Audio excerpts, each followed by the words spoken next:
উমর ফারুক সালাত শুরু করলেন, ফজরের সালাত, আল্লাহু আকবার। In the mean time Abu লুলু এই খঞ্জর নিয়ে উমর ফারুকের বুকের মধ্যে 3টা স্টেবিং করলেন। একটা মারলেন নাভির নিচে, মারার সাথে সাথে পাকস্থলী কেটে গেল। আরেকটা মারলেন পাজরে, পাজর ছিঁড়ে গেল। 3টা মারার পরে উমর ফারুক বললেন, কাতালানি আল কাল, এক কুকুর আমাকে মেরে ফেলেছে। পেছন থেকে এক সাহাবীকে টান মেরে সামনের দিকে নিয়ে গেলেন, তুমি নামাজের ইমামতি করাও। আর ওমরে ফারুককে বাকিরা ধরাধরি করে পেছনে নিতে আরম্ভ করলেন। আর এই আত্মাই আক্রমণ যে করেছে, সে কাতারের মাঝখান দিয়ে যেতে আরম্ভ করলো আর দুই দিকে ছুরি মারতে আরম্ভ করলো। 13 জন সাহাবীর গায়ে ছুরি মেরেছে, 7 জন সাহাবা স্পট ডেথ, জায়গায় মৃত্যু। এই ভয়ঙ্কর অবস্থা দেখে এক সাহাবী বুরনুস, এক ধরনের জুব্বা আছে মাথাওয়ালা, অনেকে জ্যাকেট পরছেন না এরকম মাথাওয়ালা, লম্বা জুব্বা আছে আর ওরা শীতে পড়ে মাথাওয়ালা, এই মাথাওয়ালা জুব্বা বের করে এক সাহাবী জালের মতো তার দিকে উড়ায় মারল। ওই বুরনুসের মধ্যে পেঁচিয়ে আবু লুলু মাটিতে পড়ে গেল আর সুইসাইড করে ফেলল, নিজের বুকে নিজে মেরে আত্মহত্যা। যেই সাহাবীকে ইমামতির জন্য দাঁড় করালেন, উনি ছোট্ট সূরা দিয়ে প্রথম রাকাতে সূরা আল কাউসার, দ্বিতীয় রাকাতে সূরাতুল ইখলাস দিয়ে নামাজ শেষ। উমরে ফারুক বেহুশ। উমরে ফারুক কি বেহুশ। সবাই কান্নাকাটি করতেছে, সবাই দেখতে গেলেন, এখন হুঁশ ফিরে না। মুখের মধ্যে মুখ খুলে রাষ্ট্রের চিকিৎসক মুখের মধ্যে দুধ দিলেন, ওই নাভি দিয়ে দুধ বের হয়ে যায়, পাকস্থলী কেটে ওখান দিয়ে দুধ বের হয়ে যাচ্ছে। তারা বললো ওনারে বাঁচানো সম্ভব না, দেখেন হুঁশ ফিরে কিনা। হুঁশ ফিরলে ওনার পরে কে আমির হবে, উনি যেন প্যানেল ঠিক করে দিয়ে যায়। সবাই তাকিয়েছে ওমরে ফারুকের চোখের দিকে। আল্লাহর মেহেরবানিতে ঘন্টা খানিক পরে উনি চোখ খুললেন। চোখ খোলার পরেই বলেন নাই, ও মা আমি মরে যাই। চোখ খোলার পরে উনি বলেন নাই, কে মারলো আমারে। চোখ খোলার পরে উনি বলেন নাই, আমার পরে নেতা কে হবে। চোখ খোলার পরে সর্বপ্রথম কথাটি ছিল, আসল্লান নাস, আমার নেতৃত্বে যে ফজরের নামাজটা শুরু হয়েছিল এটাকে ঠিকমতো তোরা পড়েছিলি? আমার নেতৃত্বে যে ফজরের জামাত শুরু হয়েছিল সেটা ঠিকঠাক মতো সমাপ্ত হয়েছিল কিনা আগে বল। আসল্লান নাস, নামাজটা হয়েছে কিনা বল। সুবহানাল্লাহ বলতে পারলেন না? This is Omar, hour super hero. নেতা অনেকগুলো লাগে না, এরকম নেতা একটাই যথেষ্ট যে গোটা বিশ্বকে কাঁপায় দিতে পারে। চিল্লায় বলো ঠিক কিনা। বিশ্বনবী মক্কায় বসে বসে তাহাজ্জুদের সালাত পড়ে আল্লাহর কাছে দোয়া করলেন, আল্লাহুম্মা আইজ্জাল ইসলাম বিআহাব্বির রাজুলাইনি ইলাইক।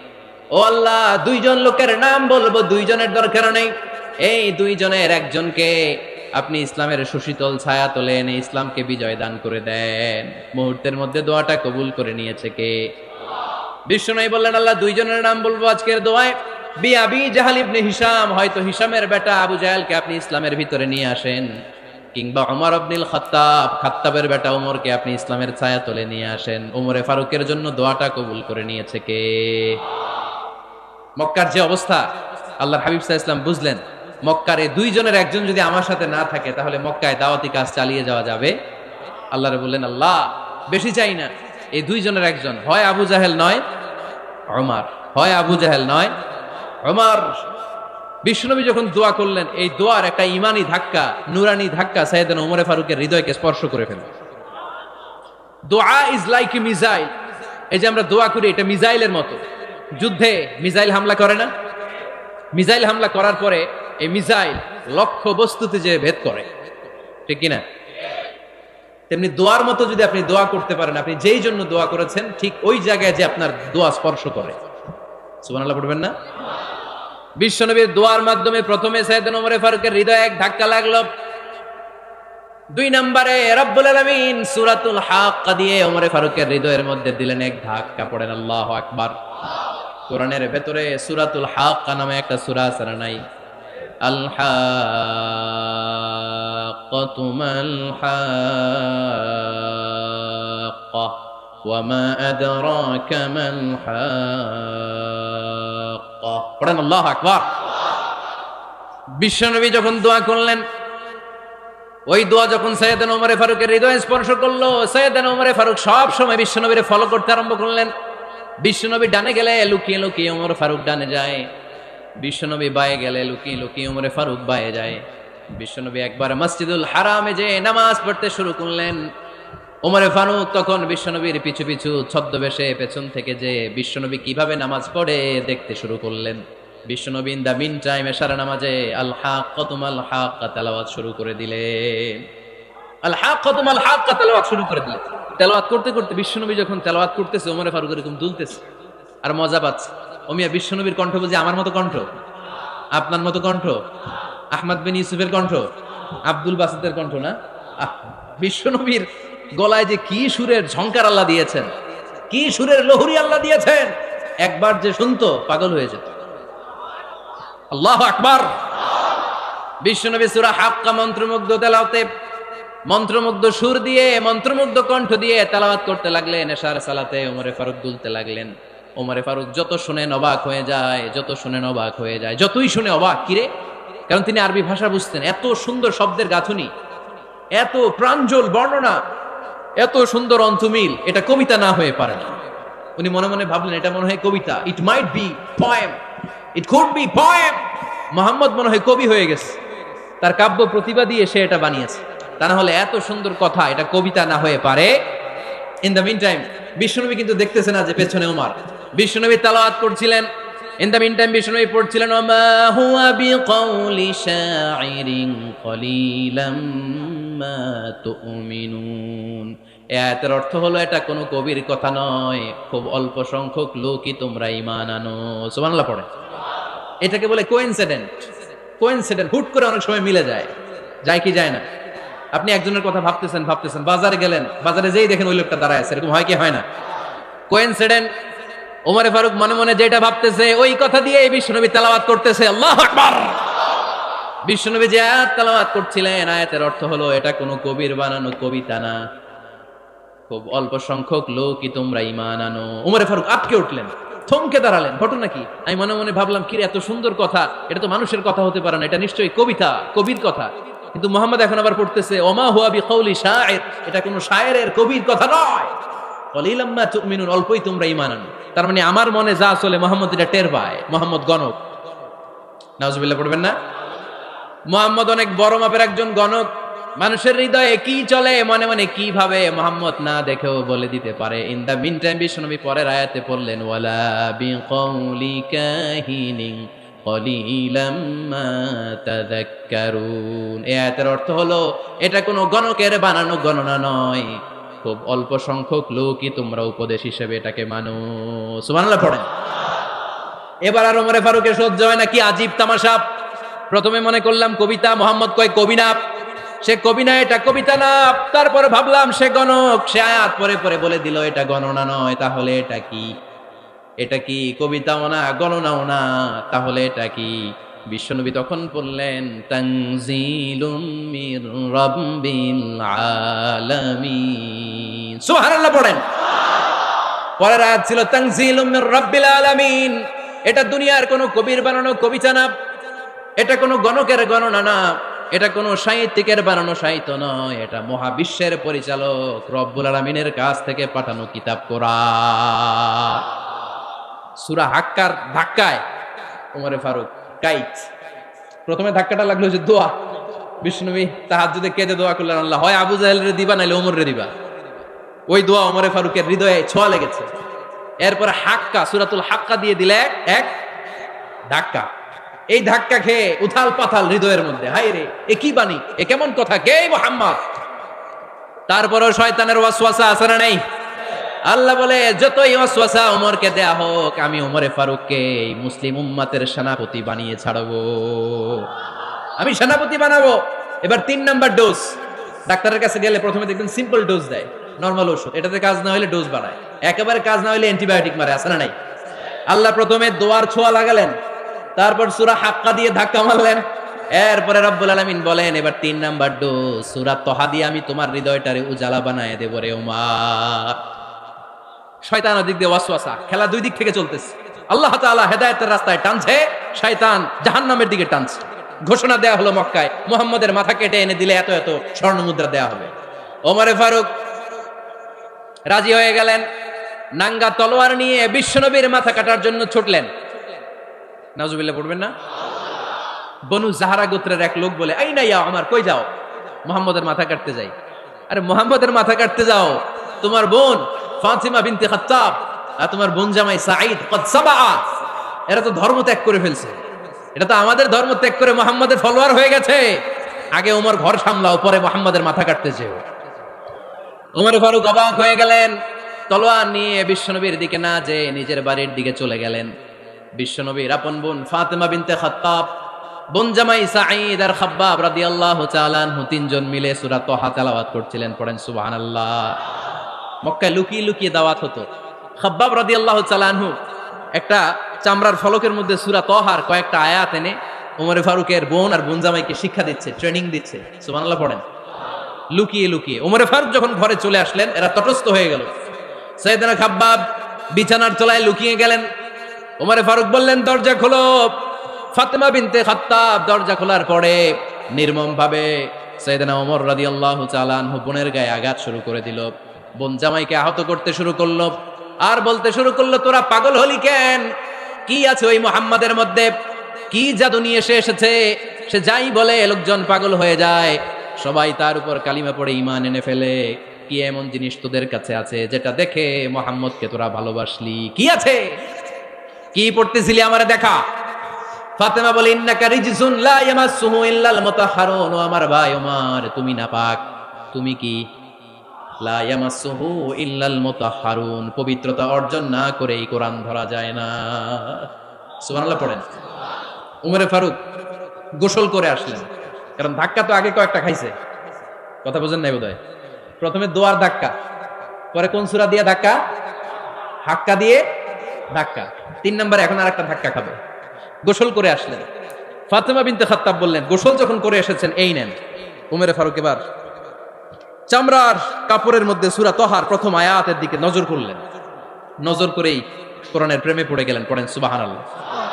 উমরে ফারুক পড়তে আরম্ভ করলেন, তাহা মা আনজালনা আলাইকাল কুরআনা লিতাশকা ইল্লা তাযকিরাতাল লিমান ইয়াখশা তানজিলাম মিম্মান খালাকাল আরদা ওয়াস সামাওয়াতিল উলা। সুবহানাল্লাহ পড়েন। উনি পড়তে আরম্ভ করলেন, তাহা মা আনজালনা আলাইকাল কুরআনা লিতাশকা, এই কোরআনকে আমি তোমাদের হতভাগ্য জাতি হিসেবে দুনিয়ায় থাকার জন্য পাঠাই নাই। এটা রব্বুল আলামিনের পক্ষ থেকে এসেছে। যারা রবকে ভয় করে তাদের জন্য আছে উপদেশ। যিনি আকাশ বানিয়েছেন, জমিন বানিয়েছেন, ওই আল্লাহ তাআলা নিজেই এই কোরআন পাঠিয়েছে। আওয়াজ করে পড়তে হবে, আল্লাহু আকবার। উনি খুব ভালো আরবি জানতেন। সূরা তাহা পড়ার পরে আর ধৈর্য ধারণ করতে পারে না। ওমর ফারুক ছোট্ট বাচ্চার মতো কান্না শুরু করে দিলেন। আল্লাহু আকবার। সূরা তাহাটা হাতে নিয়ে, তলোয়ারটা হাতে নিয়ে বিশ্বনবীর দিকে ছুটতে আরম্ভ করলেন। আইনা মুহাম্মদ, কোথায় মুহাম্মদ? তোমরা আমাকে মুহাম্মাদের কাছে নিয়ে চলো। বিশ্বনবী তখন সাফা পাহাড়ের পাদদেশে দারুল আরকাম ইবনে আলকামের ঘরে লুকিয়ে লুকিয়ে কোরআনের দাওয়াত দিতেন। ওমরে ফারুককে পাগলের মতো ছুটে আসতে দেখে বিশ্বনবীর চাচা হামজা ইবনে আব্দুল মুত্তালিব বলল, নবী আপনি পালান। ওই যে খাত্তাবের বেটা ওমর আপনাকে অপমান করার জন্য, আক্রমণ করার জন্য তেড়ে এসেছে। সাহাবীরা বললেন, নবী আপনি পালিয়ে যান, আমরা সামাল দেব। বিশ্বনবী বললেন, না আমি পালাবো না, বরং তোমরা সরে যাও। ওমর ইবনে আল খাত্তাবকে আমার দরবার পর্যন্ত আসতে দাও। আমার তো মনে হচ্ছে ওই যে তাহাজ্জুদের নামাজ শেষে চোখের পানি ছেড়ে যে আমি আল্লাহর কাছে দোয়া করেছি, আজকে আমার ওই দোয়াটা কবুল হতে শুরু করেছে। আমার তো মনে হচ্ছে আমার ওই দোয়া কবুল হবে, আসতে দাও। ওমর ফারুক এসে বললেন, আশহাদু আল্লা ইলাহা ইল্লাল্লাহ ওয়া আশহাদু আন্না মুহাম্মাদান আবদুহু ওয়া রাসূলুহু, আমি সাক্ষ্য দিলাম আল্লাহ ছাড়া কোনো ইলাহা নাই, নিশ্চয়ই আপনি আল্লাহর প্রেরিত বান্দা এবং রাসূল। পড়েন সুবহানাল্লাহ। ওমর ফারুক যখন কালিমা শাহাদা পড়ে মুসলমান হয়ে বিশ্বনবীর হাতে হাত রাখলেন, মুসলিম সাহাবীদের মধ্যে খুশি আর আনন্দের বন্যা বয়ে গেল। মুসলিম হাতে গোনা সাহাবারা আল্লাহর প্রশংসা করলেন। বিশ্বনবী সাইয়েদনা ওমর ফারুককে জড়িয়ে ধরলেন। ওমর ফারুক এবার বিশ্বনবীরে বললেন, নবী গো, আলাসনা আলাল হক, আমরা কি সত্যের উপরে আছি নাকি আমরা ভুলের উপরে আছি? বিশ্বনবী বললেন, বালা নাহনু আলাল হক, আমরাই সত্যের উপরে আছি। সুবহানাল্লাহ পড়ে।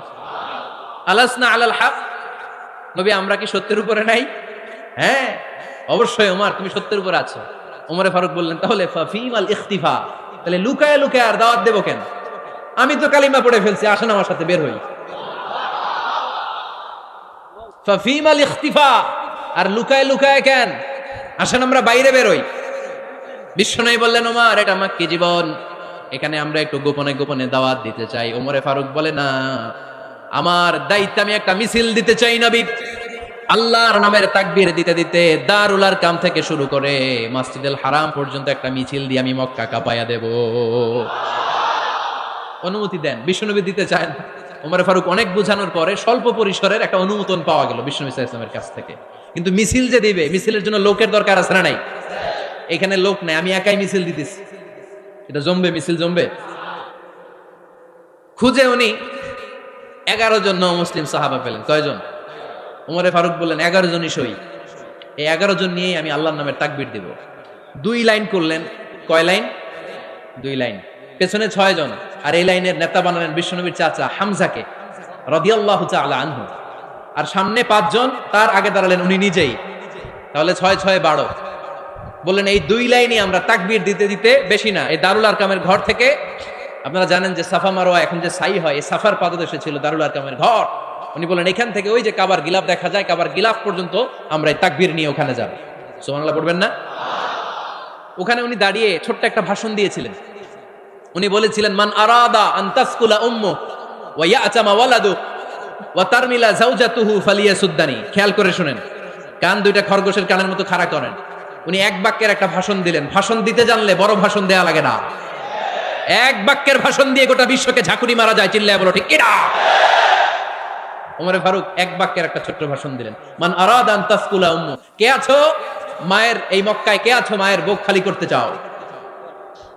ইয়াতামা ওয়ালাদু, কে আছো বাচ্চাগুলারে, নিজের সন্তানগুলোরে ইয়াতিম বানাতে চাও? কে আছো তারমিলা যাওজাতুহু, নিজের স্ত্রীকে বিধবা বানাতে চাও? ফালিয়াসুদ্দানি, বুকের পাটা থাকলে আমি ওমরে থামাও। ফালিয়াসুদ্দানি, দেখি মক্কায় কার এত বড় বুকের পাটা। কে আছো মায়ের বুক খালি করতে চাও, সন্তানরে ইয়াতিম বানাতে চাও, স্ত্রীকে বিধবা বানাতে চাও? ফালিয়াসুদ্দানি, পারলে আমারে ঠেকাও। এই বলে উনি আল্লাহু আকবার, আল্লাহু আকবার, আল্লাহু আকবার বলে স্লোগান শুরু করে দিলেন। এক এক স্লোগানে মক্কার মরুজমিন থারথার করে কাঁপতে আরম্ভ করলো। এই মিছিল মক্কার কেউ দেয় নাই। মিছিলের আওয়াজ শুনে আবু জাহেল বাইরিস, উতবা বাইরিস, শাইবা, ওয়ালিদ ইবনে মুগিরা সব বের হয়েছে। কিরে, আমার এলাকায় এত বড় স্লোগান, কার এত সাহস? বের হয়ে দেখে মিছিলের সামনে ওমর। ওমর রে দেখে দিছে এক দৌড়। কারণ ওমরে ফারুককে থামানোর মতো বাপের বেটা মক্কায় দ্বিতীয়টা কেউ ছিল না। আওয়াজ করে বলেন ঠিক কিনা? ওমরে ফারুক আল্লাহু আকবার, আল্লাহু আকবার বলে স্লোগান দিতে দিতে মসজিদুল হারামের ভেতরে ঢুকে গেল। কাবার গিলাফ ধরার পরে সেদিন মিছিল থেমেছে ওই আল্লাহর নামের স্লোগান। সেদিন কেউ থামাতে পারে নাই, কিয়ামত পর্যন্ত কেউ থামাতে পারবে না। চিল্লায় বলো ঠিক কিনা? ওই রকম একটা ওমরের দরকার, আমাদের বেশি চাই না। জোরে বলেন ঠিক কিনা? দাও খোদা দাও আমায় আবার ওমর দারাজ দিল, দাও খোদা দাও আমায় আবার ওমর দারাজ দিল, দাও আলীর মতো বীর সেনানি, আলীর মতো বীর সেনানি জাগাতে নিখিল, দাও খোদা দাও আমায় আবার ওমর দারাজ দিল। সুবহানাল্লাহ পড়েন। একটা ওমর লাগবে। চিল্লায় বলেন কয়টা? ওই ওমরের অপেক্ষায় বাংলাদেশ সহ গোটা মুসলিম উম্মাহ, ঠিক কি না? একটা ওমরই যথেষ্ট। আমাদের সেন্ট্রাল লিডারশিপ নাই তো, আমাদেরকে এদিকে লাথি মারলে আমরা ওইদিকে যাই, ওদিক থেকে গুতা মারলে আমরা এদিকে যাই। আমাদের রিপ্রেজেন্টেটিভ, আমাদের প্রতিনিধিত্ব করার মতো কোনো কেন্দ্রীয় লিডারশিপ নেতৃবৃন্দ গোটা বিশ্বে নাই, ঠিক কি না? আমরা সেই ওমরে ফারুকের অপেক্ষায়, আমরা সেই ইমাম আল মাহাদির অপেক্ষায়। এই ওমরে ফারুক আমাদের মডেল, ঠিক কি না? থার্ড ইন পজিশন এই পুরা উম্মতের মধ্যে ওনার পজিশন নাম্বার 3। 1 নাম্বার পজিশন বিশ্বনবীর, কার? 2 নাম্বার পজিশন কার? আবু বকর। 3 নাম্বার পজিশন কার? ওমরে ফারুকের। বিশ্বনবী বলতেন লা নবিয়্যা বা'দি, লা নবিয়্যা বা'দি, আমার পরে কোনো নবী নাই। ওয়ালা রাসূলা, আমার পরে কোনো রাসূলও নাই। আমার নবীর পরে আর কোনো নবী আছে? আমার নবীর পরে আর কোনো রাসূল আছে? এই যে কাদিয়ানি যে একটা সম্প্রদায় আছে, এরা কি মুসলিম নাকি অমুসলিম? মুসলিম সম্প্রদায়ের সাথে এদের কোনো সম্পর্ক নাই। চিল্লায় বলেন ঠিক কি না? এরা যদি মুসলমান হতে চায়, আমার নবী দ্য লাস্ট মেসেঞ্জার বিশ্বনবীকে খাতামুন নবী হিসেবে সংবাদ সম্মেলন করে গোটা বিশ্বকে জানাই দিতে হবে, তারপরে তাদেরকে আমরা মুসলিম হিসেবে স্বীকৃতি দিব। চিল্লায় বলেন ঠিক কি না? তা না হলে তারা কোন ধর্মের এটাকে জানাই দিতে হবে। No inferiority complex, no identity crisis. Identity ক্রাইসিসে থাকা যাবে না। আপনারা কোন ধর্মের এটা জানায় দেন। আপনারা বিশ্ব নবীরও শেষ নবী মানবেন না, আবার মুসলিম বলেও নিজেদেরকে ট্যাগ লাগাতে চাইবেন। সাধারণ মুসলমানরা এটা এই ধোঁকাবাজি মানে না। চিল্লায় বলেন ঠিক না? আমার নবীর পরে কোনো নবী নাই, আমার রাসূলের পরে কোনো রাসূল নাই, ঠিক কি না? আল্লাহর হাবিব বলতেন লাউ কানা বা'দি নাবিয়্যুন লাকানা উমর, তবে আমার পরে যদি নবী হওয়ার যোগ্যতা কারো থাকে আমার ওমরের ওই যোগ্যতা আছে। সুবহানাল্লাহ পড়েন। প্রভু তুমি বলেছ রাসূল দেবে না, বলনি দেবে না ওমর, বলনি দেবে না হামজা তারি, খালিদ বিজয় সম, তুমি বলেছ রাসূল দেবে না। সুবহানাল্লাহ পড়েন। এজন্য আমরা একটা ওমর চাই। কয়টা? বেশি লাগবে? নেতার মতো নেতা কয়টা লাগে? জোরে বলেন কয়টা? Enough, that's enough. Omar Farooq, our super hero. ওনার সাথে বিশ্বনবী সাল্লাল্লাহু আলাইহি ওয়াসাল্লামের মুসাহারার সম্পর্ক ছিল। ওমরে ফারুক যে বিশ্বনবীর শ্বশুর এটা অনেকে জানেই না। ওমরে ফারুক রাদিয়াল্লাহু তাআলা আনহু বিশ্বনবীর শ্বশুর ছিলেন। এটা আজকে নতুন শুনছেন, কে কে হাত তোলেন? দেখছেন হুজুর? সঠিক বলছি না আমি? অনেক আমরা জানি না। মাশাআল্লাহ, জানতে লজ্জা নাই, শিখতে লজ্জা নাই। লজ্জা হচ্ছে অজ্ঞতায় আর মূর্খতায়, ঠিক কি না? আমরা শিখতে রাজি আছি। যে কথা বলে আমরা তার ছাত্র। আমার আগে হুজুর কথা বলতেছিলেন, আমরা ছিলাম ছাত্র। এখন আমি কথা বলতেছি, এখন আমরা সবাই হয়ে গেছি ছাত্র, ঠিক কি না? যিনি বলেন তিনি শিক্ষক, বাকিরা আমরা ছাত্র, ঠিক কি না? চার খলিফার দুই খলিফা, ইসলামের চার খলিফার দুই খলিফা বিশ্বনবীর মেয়ের জামাই, আর বাকি দুই খলিফা বিশ্বনবীর শ্বশুর। সুবহানাল্লাহ পড়েন। সাইয়েদনা আলী রাদিয়াল্লাহু তাআলা আনহু, সাইয়েদনা উসমান যুন নূরাইন বিশ্বনবীর মেয়ের জামাই। উসমান রাদিয়াল্লাহু তাআলা আনহুর কাছে বিশ্বনবী দুই মেয়েকে বিয়ে দিয়েছিলেন। একজন মারা যাওয়ার পরে আরেকজন। বিশ্বনবী বলেছেন এরপরে আরেকটা থাকলে ওইটারও বিয়ে দিতাম। সুবহানাল্লাহ পড়বেন না? দুইজন ছিল মেয়ের জামাই আর দুইজন ছিল শ্বশুর। সাইয়েদনা আবু বকর শ্বশুর, বিশ্বনবীর স্ত্রী আম্মাজান আয়েশা রাদিয়াল্লাহু তাআলা আনহার বাবা। বিশ্বনবীর স্ত্রী আম্মাজান হাফসা রাদিয়াল্লাহু তাআলা আনহার বাবা ছিল সাইয়েদনা ওমর ফারুক। চিল্লায় পড়েন আল্লাহু আকবার। জানো তো পজিশন না? সাইয়্যিদু কুহুলিল জান্নাহ। জান্নাতে যত নারীরা যাবে, নারীদের সর্দারিনী হবে সাইয়্যিদাতুনা ফাতেমা রাদিয়াল্লাহু তাআলা আনহা। এই ফরিদপুরের যত ইয়াং স্টাররা তোমরা যারা জান্নাতে যাবে, তোমাদের লিডার হবে সাইয়েদনা হাসান আর হুসাইন রাদিয়াল্লাহু তাআলা আনহুমা। আর বয়স্ক মুরব্বীরা যারা জান্নাতে ঢুকবেন, আপনাদের লিডার হবে সাইয়েদনা আবু বকর আর সাইয়েদনা ওমর ফারুক রাদিয়াল্লাহু তাআলা আনহু। সুবহানাল্লাহ পড়তে পারলেন না? ওমর ফারুক এটা সাধারণ কোনো ক্যারেক্টারিস্টিক্স নয়। ওনাকে আল্লাহ তাআলা নলেজও দিয়েছেন, আবার দিনদারিও দিয়েছেন। আমার দিনী ভাইয়েরা খেয়াল রাখবেন, কোনো আলেমের মধ্যে বা কোনো নেতার মধ্যে যদি এই দুইটার সমন্বয় আপনি পান, যে তার জ্ঞানও আছে আবার দিনদারিও আছে, he belongs the knowledge and he belongs the তাকওয়া, সে গোটা বিশ্বকে জয় করে ফেলবে, ঠিক কিনা? যার মধ্যে জ্ঞান আছে, যার মধ্যে তাকওয়া আছে, তার কেউ থামায় রাখতে পারে? ওমরে ফারুককে এই দুই নেয়ামত দিয়ে ধন্য করেছে কে? সহিহ বুখারীর বর্ণনা। বিশ্বনবী সাহাবীদের সামনে একটা স্বপ্নের কথা বলছেন। বিশ্বনবী বললেন, আমি স্বপ্নে দেখলাম আমার আঙ্গুলের ফাঁকা থেকে দুধ বের হচ্ছে। আমি তৃপ্তি সহকারে দুধ খেলাম। খাওয়ার পরে দেখলাম আঙ্গুলের মধ্যে একটু দুধ লেগে আছে। আমার আঙ্গুলে অতিরিক্ত লেগে থাকা দুধটা আমি ওমরে ফারুকের মুখের মধ্যে লাগিয়ে দিলাম। সাহাবারা বললেন, ইয়া রাসূলুল্লাহ, ইয়া হাবিবাল্লাহ, মাযা আওয়ালতা বিহি, এই স্বপ্নের আপনি কি ব্যাখ্যা করলেন? আমরা তো বুঝলাম না। বিশ্বনবী বললেন, আওয়ালতু বিহি আল ইলম, আমি এই দুধ দিয়ে জ্ঞানের ব্যাখ্যা করেছি, কারণ ওমরকে আল্লাহ যেই জ্ঞান দিয়েছে গোটা বিশ্বের কাউকে এত জ্ঞান দেয় না। এজন্য স্বপ্নে যদি কেউ দেখেন যে আপনি দুধ খাচ্ছেন, তার মানে আল্লাহ তাআলা আপনার জ্ঞান বাড়ায় দিবে। ওমরে ফারুককে দুধ খেয়ে অতিরিক্ত দুধের অংশটা বিশ্বনবী আবু বকর রাদিয়াল্লাহু তাআলা আনহুর মুখে দেন নাই, সাইয়েদনা উসমানের মুখে দেন নাই, আলী রাদিয়াল্লাহু তাআলা আনহুর মুখে দেন নাই। স্বপ্নে ওই অতিরিক্ত লেগে থাকা দুধটা বিশ্বনবী ওমরে ফারুকের ঠোঁটের মধ্যে লাগিয়ে দিয়েছেন। এই হাদিস থেকে প্রমাণ হয় আল্লাহ তাআলা জ্ঞানের নেয়ামতে সাইয়েদনা ওমর ফারুককে ধন্য করেছেন। আবার বুখারীর বর্ণনা, বিশ্বনবী সাল্লাল্লাহু আলাইহি ওয়াসাল্লাম আরেকটা স্বপ্নের বর্ণনা দিচ্ছেন। তিনি বললেন, তোমাদের সবাইকে স্বপ্নে আমার সামনে দাঁড় করানো হলো। আমি দেখলাম তোমাদের কারো জুব্বা নাভি পর্যন্ত, কারো জুব্বা হাঁটু পর্যন্ত, কারো জুব্বা টাকনু পর্যন্ত। ওমরে ফারুককে যখন স্বপ্নে আমার সামনে দাঁড় করিয়ে দেয়া হলো, আমি দেখলাম ওমরের জুব্বা এত লম্বা, ওমর টেনে হিচড়ে তার জুব্বা নিয়ে সামনে হেঁটে যাচ্ছে। সাহাবারা বললেন, ফামাযা আওয়ালতা বিহি ইয়া রাসূলুল্লাহ, ও আল্লাহর রাসূল, এই স্বপ্ন দিয়ে আপনি কি বুঝাতে চাইলেন? আমরা কিছু বুঝলাম না।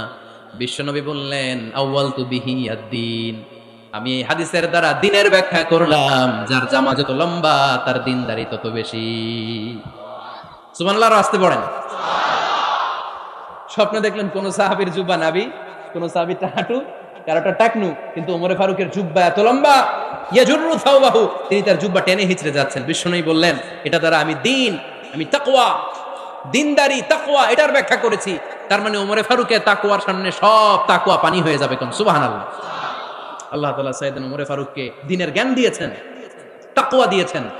যুবক ভাইয়েরা, যাকে আল্লাহ তাআলা দ্বীনের জ্ঞান দেয়, যাকে আল্লাহ তাআলা তাকওয়ার এই গুণ দিয়ে সমৃদ্ধ করে, তার জন্য গোটা বিশ্বের সব দরজাগুলোকে ওপেন করে দেয় কে? কত বড় মুত্তাকি ছিলেন সাইয়েদনা ওমরে ফারুক। মদিনার সমাজে কয়জন মুনাফিক ছিল বিশ্বনবী ছাড়া কেউ বলতে পারতেন না। বিশ্বনবী কোন সাহাবীকে মুনাফিকদের লিস্ট দিয়ে যান নাই, একজন সাহাবী ছাড়া। দেখি কেউ বলতে পারেন কিনা ওই সাহাবীর নাম? কি নাম? হুযায়ফা ইবনুল ইয়ামান রাদিয়াল্লাহু তাআলা আনহু। উনাকে বলা হতো সাহিবু সিররি রাসূলিল্লাহ, আল্লাহ রাসূল সাল্লাল্লাহু আলাইহি ওয়াসাল্লামের গোপন তথ্যের ধারক বাহক। সুবহানাল্লাহ পড়বেন না? বিশ্বনবী ইন্তেকালের আগে মদিনার সমাজে মোট কয়জন মুনাফিক আছে, এই তথ্য আবু বকরকে বলেন নাই, ওমর রাদিয়াল্লাহু তাআলা আনহুকে বলেন নাই, উসমান রাদিয়াল্লাহু তাআলা আনহু, আলী রাদিয়াল্লাহু তাআলা আনহু, আশারাতুল মুবাশশিরিনা বিল জান্নাহ কোন সাহাবীকে বলেন নাই। শুধুমাত্র কেবলমাত্র একমাত্র হুযায়ফা ইবনুল ইয়ামান রাদিয়াল্লাহু তাআলা আনহুর কাছে মুনাফিকদের লিস্টে বিশ্বনবী দিয়ে গিয়েছেন। সুবহানাল্লাহ পড়েন। মদিনায় কারা কারা মুনাফিক কেউ জানতো না, হুযায়ফা ছাড়া। কে ছাড়া? নামটা আজকে মুখস্থ করেন, যাতে অন্য কোনো ওয়াজে কেউ জিজ্ঞেস করলে বলতে পারেন। মুনাফিকদের লিস্ট যে সাহাবীর কাছে বিশ্বনবী দিয়ে গিয়েছিলেন, সাহাবীর নাম কি? নাম? নামটা কেমন লাগে? ভাল লাগে? অনেকে আমারে জিজ্ঞেস করে, হুজুর আমার ছেলে হবে আগামী মাসে, একটা নাম দেন। নাম দিয়ে দিলাম হুযায়ফা। যাদের হবে ছেলে, এলাকায় যাদের নেক্সট কয়েক মাসে ছেলে হবে, খালি হুযায়ফা চলবে। কি চলবে? ভাল লাগে? নামটা ভাল লাগে? রাইখেন, অনেক সুন্দর নাম। উনি জানতেন মুনাফিক কারা। দেখেন ওমরে ফারুকের তাকওয়ার লেভেলটা কত হাই। ওমরে ফারুক একদিন হুযায়ফা রাদিয়াল্লাহু তাআলা আনহুর কাছে গেলেন, যে বললেন, হুযায়ফা, বিশ্বনবী ইন্তেকালের আগে মুনাফিকদের নামের লিস্টটা কারো কাছে দেয় নাই, আমার জানা নাই, সাইয়েদনা আবু বকরের জানা নাই, কোন সাহাবীর জানা নাই, তুমি ছাড়া। আমি তোমার কাছে জানতে চাই, আমি ওমরের নামটা ওই মুনাফিকদের খাতায় আছে কিনা আমার একটু বলো। আমার ওমরের নামটা ওই মুনাফিকদের লিস্টিতে একটু আছে কিনা, নামটা একটু বলো। যদি থাকে আমি ভালো হয়ে যাব। আমি নেফাকি দূর করে পাক্কা মুমিন হতে চাই। আমার নাম যদি মুনাফিকের লিস্টে থাকে আমি তো শেষ। হুযায়ফা চোখের পানি ছেড়ে দিয়ে বলে, আমিরুল মুমিনিন, কেমন প্রশ্ন করলেন আপনি? আপনি বিশ্বনবীর শ্বশুর। এই উম্মতে আপনার পজিশন 3 নাম্বার। আপনারে মুনাফিকরা ভয় পায়, শয়তান আপনারে ভয় পায়। আপনি জান্নাতে সব বয়স্ক লোকদেরকে নিয়ে জান্নাতের মধ্যে আগে আগে ঢুকবেন, কেমন করে মুনাফিকদের কাতারে আপনার নাম থাকতে পারে ওমর? সুবহানাল্লাহ পড়ে। কি বিনয়ী, কি তাকওয়া। হুযায়ফাকে যে ধরতেন, হুযায়ফা একটু বলো না আমার নামটা মুনাফিকদের লিস্টিতে আছে কিনা। ওমরে ফারুকের যদি এই টেনশন থাকে যে আমি মুনাফিক হয়ে গেলাম কিনা, আমাদের এই টেনশন থাকার দরকার আছে না নাই? হ্যাঁ, যেন সব সময় আল্লাহর কাছে দোয়া করতে হবে, আল্লাহ তুমি নেফাকি থেকে আমাদেরকে বাঁচাও। আরো জোরে পড়েন আমিন। আপনারা উঠা বসা শুরু করলেন কেন? অনেক রাত হয়ে গেছে তাই?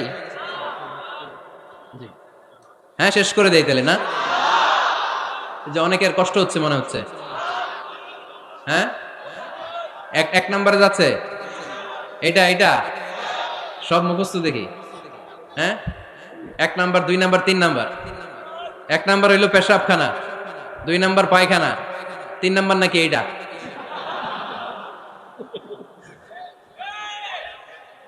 আছে না নাই? না। সিগারেট কোন মুসলমান খেতে পারে? সিগারেট হয় টোবাকো প্ল্যান্টস থেকে, তামাক পাতা। ফরিদপুরে চাষ হয় নাকি? হয়। কোন থানায় হয় বেশি? হ্যাঁ, তামাক ক্ষেত যারা দেখছেন, কোন বেড়া লাগানো লাগে? কেন? ছাগলেও মুখ দেয় না। তো যেটা ছাগলে খায় না, এটা কোনো মুমিন বান্দা খাইতে পারে? তো খান কেন এগুলো, পচা জিনিস? হ্যাঁ, এই পৃথিবীতে বিড়ি আর সিগারেটই একমাত্র খানা যেটা টয়লেটে ঢুকে খাওয়া যায়, তাই না? পৃথিবীতে সিগারেট আর বিড়ি একমাত্র খাবার। রাগ করবেন না যারা খান, রাগ করেন না আবার। একটু কমন সেন্সটা কাজে লাগানোর জন্য, চিন্তার জন্য বলতেছি। এটাই পৃথিবীর একমাত্র খাবার যেই খাবারের গায়ে এই খাবারের বদনাম লেখা থাকে। স্মোকিং কজেস ক্যান্সার, ধূমপান কর্কট রোগের কারণ, ধূমপান স্বাস্থ্যের পক্ষে ক্ষতিকারক, লেখা থাকে না? আচ্ছা ধরেন ফরিদপুরে একটা কোম্পানি নতুন চানাচুর বের করছে, ওই চানাচুরের গায়ে লেখা এই চানাচুর খাওয়ার 1 ঘন্টার মধ্যে বমি শুরু হবে আর ডায়রিয়া হবে। খাবেন? কি কইবেন? তুই খা। দোকানদারে কি কইবেন? তুই খা, তোর বমি হোক, তোর 14 গোষ্ঠীর ডায়রিয়া হোক, আমি টাকা দিয়ে এগুলো কিনবো না, ঠিক কিনা? কারণ এই প্রোডাক্টের গায়ে এই প্রোডাক্টের বদনাম লেখা, এটা আমরা কিনবো কেন? কিন্তু সিগারেটের উপরে সিগারেটের বদনাম লেখা থাকার পরও আমরা খাই, টয়লেটে বসে খাই। এটার মধ্যে একটা পয়জন আছে, এটাকে বলে স্লো পয়জন, নিকোটিন। এটা আপনার লাং ফুসফুসকে শেষ করে দিবে, স্লো পয়জন। সিগারেট খাওয়া অনেকটা আত্মহত্যার শামিল। বিষ খেলে সাথে সাথে মরে, সিগারেট খেলে ধুকে ধুকে মরে। আর সিগারেট থেকে হিরোইন, গাঁজা, ফেন্সিডিল, ইয়াবা, মেরিজুয়ানার পথে মানুষ পথ বাড়ায়, পা বাড়ায়, তাই না? এগুলো খাবেন না।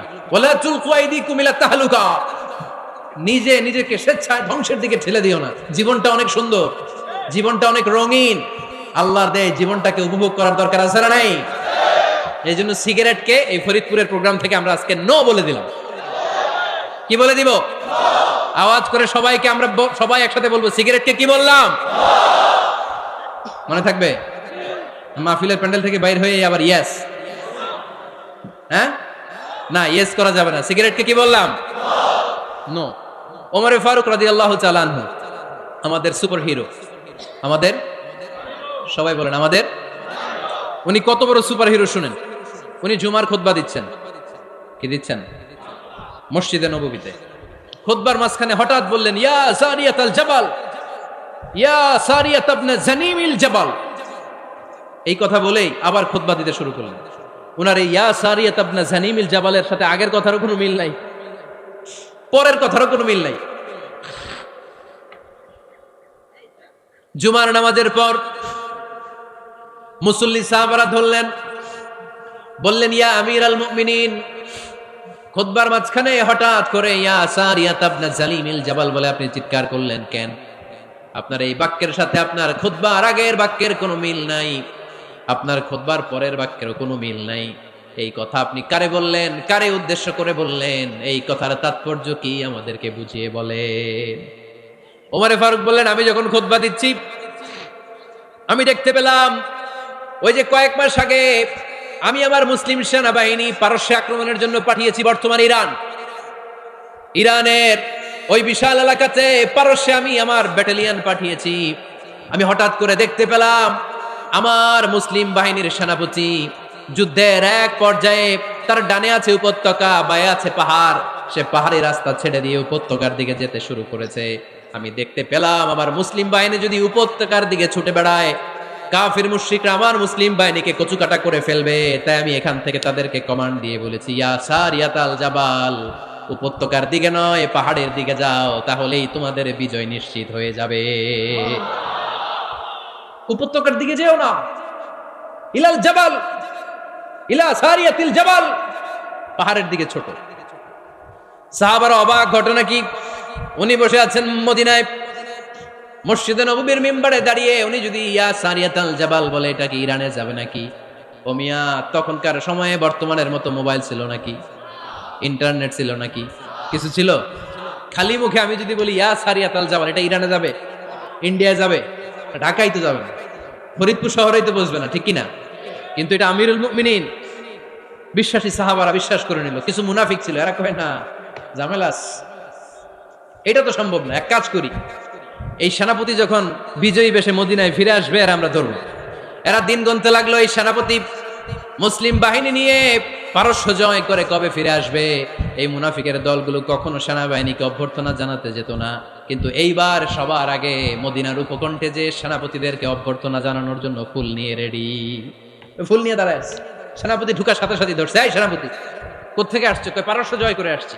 কয় এমন এমন দিন, জুমার দিন দুপুরবেলা যুদ্ধের মাঝখানে আমিরুল মুমিনিনের কণ্ঠের কোন কথাবার্তা শুনছো নাকি? সেনাপতি অবাক, কয় তোমরা জানলা কেমনে? শুনছি তো। সুবহানাল্লাহ পড়বেন না? আমরা যুদ্ধে একটা ভয়ঙ্কর অবস্থার মধ্যে ছিলাম। পেছন থেকে শত্রুরা আমাদেরকে আক্রমণ করতে শুরু করে দিল। ডানে যাব না বায়ে যাব, সামনে যাব নাকি পেছনে যাব, রাস্তা খুঁজে পাচ্ছি না। ডান দিকে ছিল আমাদের উপত্যকার রাস্তা, বাঁ দিকে ছিল পাহাড়ি পথ। আমরা সোজা পথ হবে মনে করে উপত্যকার দিকে ছুটতে আরম্ভ করলাম। হঠাৎ করে আমিরুল মুমিনিনের কণ্ঠ বজ্র কণ্ঠে আমার কানের মধ্যে ভেসে আসলো। আমার মনে হলো আমিরুল মুমিনিন কেমন যেন আমাকে কমান্ড দিচ্ছেন আর বলছেন, ইয়া সারিয়াতাল জাবাল, ডান দিকে উপত্যকার পথে নয়, তাড়াতাড়ি পাহাড়ের দিকে সৈন্যবাহিনী নিয়ে উঠে যাও। পাহাড়ের দিকে, ডানে না, this is wrong track and this is the right track. ওই দিন যদি উমরে ফারুকের ওই গাইডলাইন, আমিরুল মুমিনিনের কমান্ড যদি আমি না শুনতাম, আজকে বিজয়ের বেশে ফিরতেও পারতাম না, আমাদের চেহারাও তোমরা দেখতে পেতে না। উমরে ফারুকের ওই কমান্ড, ওই গাইডলাইন অদৃশ্য থেকে শোনার কারণে এই পারস্যের মধ্যে আমাদেরকে সেই যুদ্ধে বিজয় দান করেছে কে? দিস ইজ উমরে ফারুক, দিস ইজ উমরে ফারুক। বিশ্বনবী বলছেন, ওমর, মা লাকিয়াকা শাইতানু সালিকান ফাজ্জান ইল্লা সালাকা ফাজ্জান গায়রা ফাজ্জিক। ওমর, শয়তান ইবলিস যদি তোমারে কোনো রাস্তা দিয়ে হাঁটতে দেখে, শয়তান ওই রাস্তা রেখে দিয়ে অন্য রাস্তা দিয়ে হাঁটে। সুবহানাল্লাহ বাড়িতে যায় বললেন। কে বলতেছে? বিশ্বনবী। কার ব্যাপারে? ওমরে ফারুকের ব্যাপারে। শয়তান যদি দেখে যে ওমরে ফারুক এই রাস্তা দিয়ে হাঁটতেছে, শয়তান ওই রাস্তা রেখে দিয়ে অন্য রাস্তা দিয়ে হাঁটে। সুবহানাল্লাহ পড়েন। রাত্রিবেলা আমরা আমাদের বাচ্চা ছেলে মেয়েদেরকে যখন খাওয়াই, বাচ্চারা খেতে চায় না, এরকম হয় আপনাদের ফরিদপুর এলাকায়? হ্যাঁ, এই এলাকায় হয় নাকি? খেতে চায় না বাচ্চারা, এই চকলেট দেখায়া, এই মিনা কার্টুন দেখায়া, এইটা সেইটা এগুলো সেগুলো বলে, গল্প টল্প বলে ভুলায়া খাওয়ানো লাগে, তাই না? তারপরও খায় না। আমারও ছোট মেয়ে আছে, খেতে চায় না, এইটা সেইটা এমনি সেমনি খাওয়ানো লাগে। তো শেষে না পেরে মা বাবা বলতে বাধ্য হয়, ওই যে ভূত আসতেছে, ভূত, তাড়াতাড়ি তাড়াতাড়ি খাও, নাহলে যে ভূত ধরবে তোমারে। ওই যে বাঘ আসতেছে, বাঘ, তাড়াতাড়ি খাইলে নাহলে বাঘে কামড়াবে। বলি না আমরা? আপনারা কি বলেন? ভূত। আর কি বলেন? হ্যাঁ হ্যাঁ, আচ্ছা, এক এক জায়গায় এক একটা আমরা বলি, ভূত আসবে, বাঘ খাবে, ভাল্লুক খাবে, তাড়াতাড়ি খাও। মদিনাতে যখন ওমরে ফারুক আমিরুল মুমিনিন, মদিনার মায়েরাও বাচ্চাদেরকে খাওয়াতে পারতো না, ছোট্ট মেয়েদেরকে খাওয়াতে পারতো না, খাওয়া নিয়ে যন্ত্রণা করতো। বাচ্চারা যখন মদিনায় খেতে চাইতো না রাত্রিবেলায়, মদিনার মায়েরা বলতো, তাড়াতাড়ি খাও, হা হুয়া ইয়াতি উমর, হা হুয়া ইয়াতি উমর, তাড়াতাড়ি খা, নাইলে ওই যে উমর আসতেছে, Umar. This is our super hero সাইয়েদনা উমর ফারুক রাদিয়াল্লাহু তাআলা। শুধু শয়তানই ভয় পেত না, মুনাফিকরাও ভয় পাইত, জমের মতো ভয়। শুধু তাই না, আমাদের আম্মাজান বিষ্ণু ইসা ইসলামের স্ত্রীরাও ওমর ফারুককে ভয় পেতেন। সুবহানাল্লাহ কইবেন না? মাঝে মাঝে বিষ্ণু ইসা ইসলামের সাথে আম্মাজান আয়েশার ঝগড়া হতো, হতো না? আপনাদের ফ্যামিলিতে ঝগড়া হয়? হয় না? হয় না? কার কার দেখি? ওরে আল্লাহ, অনেক আল্লাহর ওলি আছে তো জায়গায়। ঝগড়া হয় না? কি কথা কয়, ঝগড়া হয় না বলে? বিশ্বনবীর ফ্যামিলিতে ঝগড়া হয়, আপনার ফ্যামিলিতে হয় না? মিষ্টি ঝগড়া। আর ও বিয়াই করে নাই?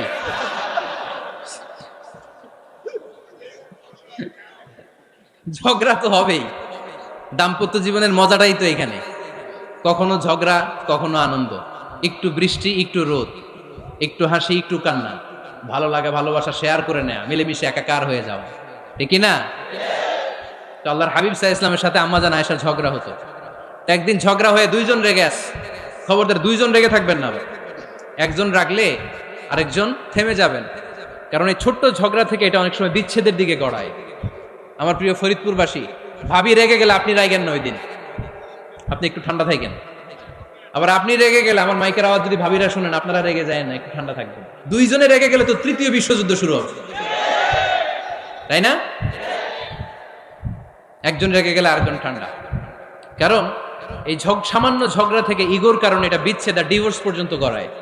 আর শয়তান এখানে উস্কানি দেয়, কারণ ইমানদারদের ফ্যামিলি ভাঙতে পারলে শয়তান সবচেয়ে বড় খুশি হয়। আর ইমানদারদের ফ্যামিলি টিকে থাকলে খুশি হয়ে যায় কে? আম্মাজান আয়েশা রাদিয়াল্লাহু তাআলা আনহার সাথে বিষ্ণু ইসা ইসলামের ঝগড়া হতো মাঝে মাঝে। একবার ঝগড়া হলো, বিষ্ণু ইসা ইসলামও রাগ, আম্মাজান আয়েশাও রাগ। বিষ্ণুই বললেন, আয়েশা, ঝগড়া করে আর কতক্ষণ থাকবো, আসো মিটমাট করি। আয়েশা রাদিয়াল্লাহু বললেন, ঠিক আছে, মিটমাট করব। তো বিষ্ণু ইসা ইসলাম বললেন, মিটমাটের জন্য কারে ডাকবো? ওমর রে ডাকি। কয় না, ওমর রে না, ওমর গালিজ, ওমর অনেক রাগে, আমার ডর লাগে। কয় তাহলে তোমার আব্বারে ডাকি, কয় ডাকেন। কি খুশি, মেয়েদের মধ্যে অভ্যাসটা আছে না নাই? তাহলে তোমার আব্বারে ডাকি, ডাকেন। ডেকে নিয়ে আসা হলো। আবু বকর রাদিয়াল্লাহু তাআলা আনহু দাঁড়ালেন, আম্মা জান আয়েশা দাঁড়ালেন, বিশ্বনবীও দাঁড়ালেন।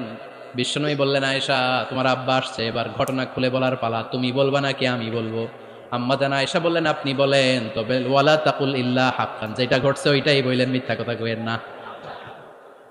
আবু বকর রাদিয়াল্লাহু তাআলা আনহু রেগে মেগে আগুন, কি এই কথা তুমি কেমন করে বলো?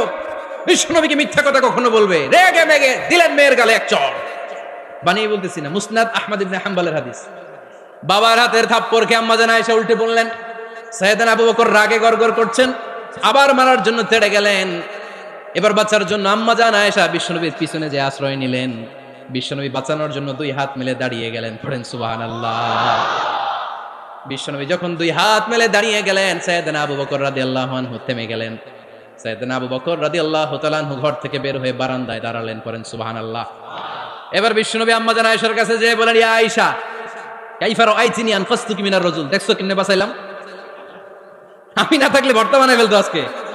আমি বাঁচাইছি তোমারে, আমি আমার লগে ঝগড়া করো তুমি? লজ্জায় পড়ে আম্মা জান আয়েশা খিলখিল করে হেসে দিলেন, বিশ্বনবীও হেসে দিলেন।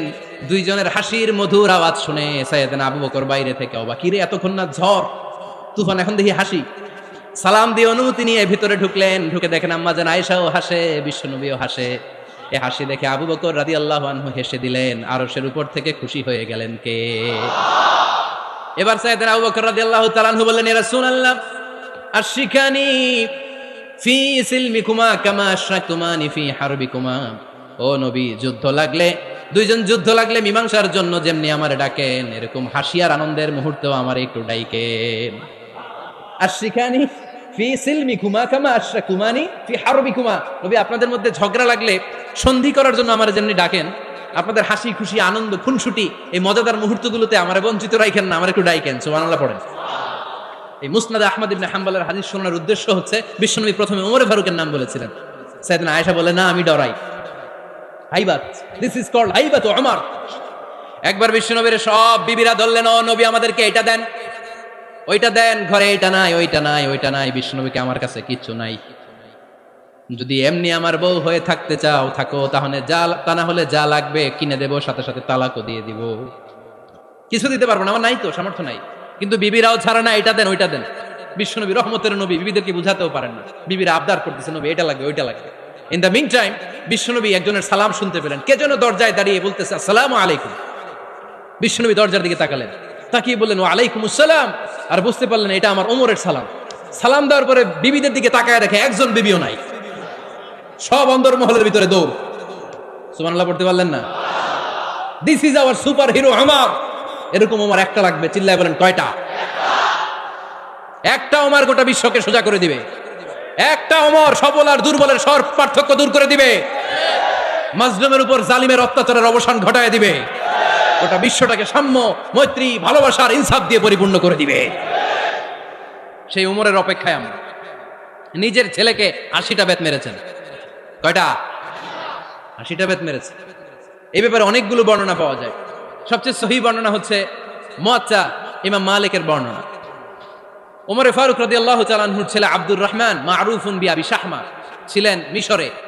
ওখানে নাবিজ খেয়েছিলেন। নাবিজ হচ্ছে আরব দেশের লোকেরা দুধের মধ্যে শক্ত খুরমা রাত্রে বেলা ঢেলে দিত। ঢেলে দিলে সারা রাত ওই খুরমার রসটা দুধের সাথে মিশে দুধটা লাল হয়ে যেত। এটারে সকালবেলা খেত, খুব সুস্বাদু। এটাকে বলে নাবিজ। কিন্তু এটা রাতে ভিজাইলে সকালেই খাইতে হয়, রেখে দিলে আবার একটু সমস্যা হয়। এটা অনেকটা তারির মতো হয়ে যায়, মাতলামি চলে আসে। তো ওমর ফারুকের ছেলে নাবিজ খেয়েছেন, মদ খাননি, নাবিজ। কিন্তু নাবিজ খাওয়াতে সাকরান চলে এসেছে। সাকরান চলে আসাতে এটা যখন প্রমাণিত হয়েছে, আমর ইবনুল আস রাদিয়াল্লাহু তাআলা আনহু নাকি 80 বেত মেরেছেন মিশরে। কয় বেত? নিয়ম হচ্ছে সবার সামনে, কিন্তু সবার সামনে না মেরে একটু গোপনে মেরেছে। এই তথ্য যখন ওমর ফারুকের কাছে এসেছে, উনি বললেন, না, মারতে হবে সবার সামনে, আলাদা মারলা কেন? ও মদিনায় ফিরে আসলে আমি আবার 80টা মারব। মদিনায় ফিরে আসার পরে সাইয়েদনা ওমর ফারুক ওই আগের 80টারে আর ধরেন নাই, নিজ হাতে আবার 80টা বেত মেরেছেন। এই বেত মারার 1 মাস পরে এই আবু শাহাম ইন্তেকাল করেছে। অনেক ঐতিহাসিক বলে এই বেতের আঘাতে মরেছে, কেউ কেউ বলেছে নিজের রোগের কারণে মরেছে। কিন্তু দিস ইজ দ্য ইনসাফ সিস্টেম অফ উমর। নিজের ছেলে বলে ছেড়ে দেয় নাই, এখন নিজের ছেলে হইলে 7 খুন মাফ, নেতার ছেলে হইলে 10 খুন মাফ, এলাকার মোড়লের ছেলে হইলে 10 খুন মাফ। নো পার্সিয়ালিটি ইন ইসলাম। ইসলামে পার্সিয়ালিটি নাই। আপনি নেতার ছেলে হন, আপনি বিজনেস ম্যাগনেটের ছেলে হন, আপনি যেই হন না কেন, ইসলামের দৃষ্টিতে সবাই সমান। চিল্লায় বলেন ঠিক কিনা? বনু মখজুমিয়া গোত্রের এক নারী চুরিতে ধরা পড়ল। সাহাবারা বললেন, নবী, মদিনার সবচেয়ে ভেরি প্রেস্টিজিয়াস এন্ড ডিগনিফাইড ফ্যামিলির মেয়ে, আপনি হাত কাটেন না, কারণ ইসলামের নিয়ম চুরি করলে কি কেটে দাও? বিশ্বনবী বললেন, বলো কি? হাত না কাটার জন্য তোমরা আমাকে রেকমেন্ড করছো? এটা আল্লাহর আইন। পৃথিবীর কেউ রেকমেন্ড করলো শোনার ক্ষমতা আমার নাই, কারণ আইনটা দিয়েছে কে? লাউ কানাত ফাতিমাতু বিনতি মুহাম্মাদিন সারাকাত লাকাতা মুহাম্মাদুন ইয়াদাহা। আরে বনু মাখজুমিয়া মেয়ে তো দূরের কথা, আমার কলিজার টুকরা ফাতেমাও যদি আজ চুরিতে ধরা পড়তো, তার হাত কেটে দিতে আমি 1 মিনিটও দেরি করতাম না। দিস ইজ ইসলাম। এই হচ্ছে ওমরে ফারুকের মানাকিব। এরকম ওমরে ফারুক কয়টা লাগবে? আওয়াজ করে বলতে হবে, কয়টা লাগবে? একটা লাগবে। এই সাইয়েদনা ওমরে ফারুক মদিনার প্রথম চিফ জাস্টিস ছিলেন। সর্বপ্রথম ওনার পরামর্শে সাইয়েদনা আবু বকর রাদিয়াল্লাহু তাআলা আনহু কোরআনকে সংকলন করেছেন। আমরা এই যে কোরআন পড়ি 30 পারা, এমদাদিয়া লাইব্রেরির 114টা সূরা, কত সুন্দর সন্নিবেশ করা হয়েছে, এখানে সাজানো হয়েছে। আল্লাহর হাবিব সাল্লাল্লাহু আলাইহি ওয়াসাল্লামের সময় কি এরকম কোরআন ছিল নাকি? ছিল না। খেজুর পাতার মধ্যে, গাছের বাকলের মধ্যে, ওটের বড় হাড্ডির মধ্যে আর পাথরের মধ্যে খোদাই করা কোরআন ছিল। সাইয়েদনা আবু বকরের সময় রাদিয়াল্লাহু তাআলা আনহুর সময় যুদ্ধ হলো, 70 জন হাফেজ সাহাবী ইন্তেকাল করলেন। সাইয়েদনা আবু বকর রাদিয়াল্লাহু তাআলা আনহুকে ডেকে ওমরে ফারুক বললেন, ও আবু বকর, এইভাবে হাফেজে কোরআন সাহাবীরা যদি দুনিয়া থেকে বিদায় হয়ে যায়, আল্লাহর কোরআনও তো বিদায় হয়ে যাবে। আমার পরামর্শ হলো আপনি সব বয়োজ্যেষ্ঠ সাহাবীদেরকে একসাথে করে, কোরআনের সব কাগজগুলোকে একসাথে করে একটা নির্ধারিত কপির মধ্যে কোরআনকে সংকলন করে ফেলেন। সাইয়েদনা আবু বকর বললেন, যেটা আমার নবী করেন এটা আমি কেমনে করি? কিন্তু ওমরে ফারুক নাছোড়বান্দা বলে না, এটা করলে কোনো খারাপ হবে না, ভালোই হবে। মুসলিম উম্মার জন্য এক জায়গায় কোরআন সন্নিবেশিত থাকবে, আপনি করেন। সাইয়েদনা আবু বকর রাজি হয় না, ওমরে ফারুকও ছাড়ে না। ওমরে ফারুক বলতে বলতে বলতে বলতে এমন ভাবে সাইয়েদনা আবু বকর রাদিয়াল্লাহু তাআলা আনহুকে ধরলেন, সব শেষে সাইয়েদনা আবু বকর ওমরে ফারুকের কথায় কোরআন সংকলনে রাজি হয়ে গেলেন। পড়েন সুবহানাল্লাহ। উনি বললেন, ওমর যখন আমাকে বারবার বুঝাতে লাগলো, আল্লাহ তাআলা আমার হৃদয়টা ওমরের কথা শোনার জন্য খুলে দিলেন। আল্লাহ তাআলা কেমন যেন আমাকে ইলহাম করলেন, আবু বকর করো, এই কাজের মধ্য দিয়ে আমি আমার কোরআনকে গোটা বিশ্বে জীবিত রেখে দেব। This is Omar. এই যে আমরা হিজরি সনের যে আমরা গণনা করি, এই হিজরি সনের প্রবর্তক হচ্ছে সাইয়েদনা ওমরে ফারুক। সাইয়েদনা ওমরে ফারুক এই হিজরি সনের গণনা শুরু করেছেন। সাহাবারা বলল, আমিরুল মুমিনিন, খ্রিস্টানদের ঈসাই সন আছে, আমাদের মুসলমানদের কোনো সন নাই। আমাদের একটা সন থাকলে আমাদের জিজিয়া নিতে, আমাদের যাকাতের টাকা উত্তোলন করতে অনেক সুবিধা হবে। ওমর ফারুক বললেন, তাহলে কোন সালকে হিজরি, কোন সালকে মুসলিম সাল হিসেবে আমরা ঘোষণা দিতে পারি? একজন বলল, আমার নবী যেই সালে জন্মগ্রহণ করেছেন ওই সালে। ওমর ফারুক বললেন, না, আমার নবীর জন্ম আমাদের জন্য খুশির দিন, কিন্তু এটা আমাদের জন্য প্রেরণা নয়, প্রেরণা নবীর কাজে, ঠিক কিনা? আরো কিছু সাহাবারা বলল, তাহলে যেই সালে আমার নবী ইন্তেকাল করেছে ওইটারে প্রথম সাল ধরেন। ওমর ফারুক বললেন, না, যেদিন তিনি ইন্তেকাল করেছেন এটা আমাদের দুঃখের দিন, এটা আমাদের প্রেরণা নয়। আমাদের প্রেরণা হচ্ছে বিশ্বনবীর ত্যাগ, তিতিক্ষা আর কাজের মধ্য দিয়ে। জোরে কোন ঠিক কিনা? ওমর ফারুক বললেন, যেদিন বিশ্বনবী ইসলাম রক্ষায় নিজের মাতৃভূমি ছেড়ে মক্কা থেকে মদিনায় গিয়েছেন, ওই দিনটাকে হিজরি প্রথম দিন ধরে আমরা হিজরি সাল গণনা করে শুরু করে দেব। ওইটাই হচ্ছে হিজরি সন। সেখান থেকে হিজরি সনের প্রবর্তন করেছেন সাইয়েদনা ওমর ফারুক রাদিয়াল্লাহু তাআলা আনহু। এই যে স্টেট গভর্নমেন্ট, এই যে প্রিজন, জেলখানা, ক্যান্টনমেন্ট, সচিবালয়, গণভবন, বঙ্গভবন, মুক্তিযোদ্ধাদের ভাতা, রাষ্ট্রীয় ভাতা, এই সব নিয়ম কানুন সাইয়েদনা ওমর ফারুক তার রাষ্ট্রীয় আমলে তিনি নিজে করেছেন। চিল্লায় পড়েন আল্লাহু আকবার। মুসলমানদের আলাদা কারেন্সি, নিজস্ব মুদ্রা ব্যবস্থা নিজে চালু করেছেন। সৈনিকদের মধ্যে যারা বিবাহিত, প্রতি 6 মাস অন্তর অন্তর 1 মাসের ছুটি কাটাতে তারা ফিরে আসবে, সাইয়েদনা ওমর ফারুক চালু করেছেন। চিল্লায় আওয়াজ করে পড়েন আল্লাহু আকবার। এই যে আমরা 20 রাকাত সালাতুত তারাবি পড়ি রমাদানে, পড়েন না আপনারা? এটা সাইয়েদনা ওমর ফারুক চালু করেছেন। সুবহানাল্লাহ পড়তে পারলেন না? কোরআনে মোট 22টা আয়াত আছে যেখানে সাহাবারা ইনডিসিশনে ভুগছিলেন। বিশ্বনবীর মত একটা, ওমর ফারুকের মত আর একটা। এই 22 জায়গায় আল্লাহ তাআলা বিশ্বনবীর মতের পক্ষে আয়াত নাজিল না করে ওমর ফারুকের মতের পক্ষে কোরআনের আয়াত নাজিল করেছেন।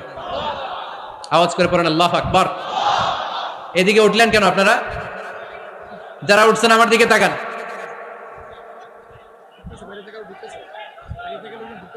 কিছু ভিতরে ঢুকতেছে, কিছু বাইরে দিছে না?